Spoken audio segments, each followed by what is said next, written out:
చిత్తూరు జిల్లా నగర నియోజకవర్గం నిండ్ర మండలంలో ఎంపీపీ ఎన్నిక సందర్భంగా అధికార టీడీపీ నేతలు దౌర్జన్యానికి దిగుతున్నారు. వైఎస్ఆర్ కాంగ్రెస్ పార్టీకి చెందిన ఎంపీటీసీలను టీడీపీ నాయకులు బలవంతంగా వారి వైపుకు తిప్పుకునే ప్రయత్నం చేస్తున్నారు. కాసేపట్లో ఎంపీపీ ఎన్నికపై ప్రకటన చేయనున్నారు అధికారులు.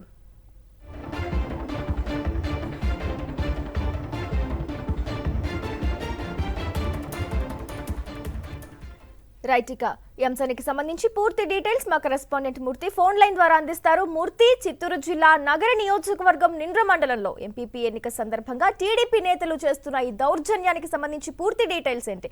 ఏదైతే వైఎస్ఆర్సీపీ నాయకులను వాళ్ళ వైపుకు తిప్పుకునే ప్రయత్నం చేస్తున్నట్టు తెలుస్తోంది. మరి పూర్తి డీటెయిల్స్ మూర్తి.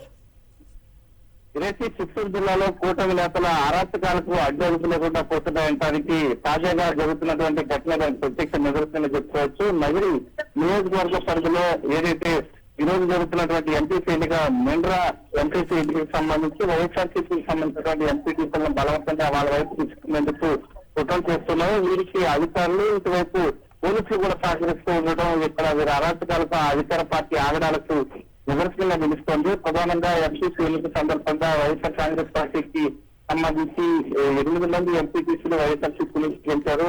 7 మంది వైఎస్ఆర్సీపీ నుంచి గెలిచారు. ఒక అభ్యర్థి మాత్రం ఎంపీటీసీ మాత్రం టీడీపీ నుంచి గెలిచారు. మెజారిటీ వైఎస్ఆర్సీపీకి సంబంధించిన వాళ్ళు ఉన్నప్పటికీ వారు బలవంతంగా టీడీపీ వైపు తిప్పుకునేటువంటి ప్రయత్నం చేస్తున్నారు. ఈ క్రమంలో అక్కడ ఉండేటువంటి ఎన్నికల సందర్భంగా మీడియాను కూడా అనుమతించకుండా వారంతా కూడా కక్ష సాధన చర్యలు పాల్పడుతున్నారు. మరోవైపు విజయపురం ఎంపీపీ ఎన్నికకి సంబంధించి కూడా ఇదే విధంగా వ్యవహరిస్తూ కక్ష సాధింపు చర్యలు పాల్పడుతున్నారు. మొత్తం 8 మంది ఎంపీటీసీలు ఉన్నటువంటి విజయపురం మండలం ఎంపీపీ ఎన్నికకి సంబంధించి వైసీపీకి సంబంధించి మొత్తం వైఎస్ఆర్ కాంగ్రెస్ పార్టీకి సంబంధించి 20 మంది గెలిచారు.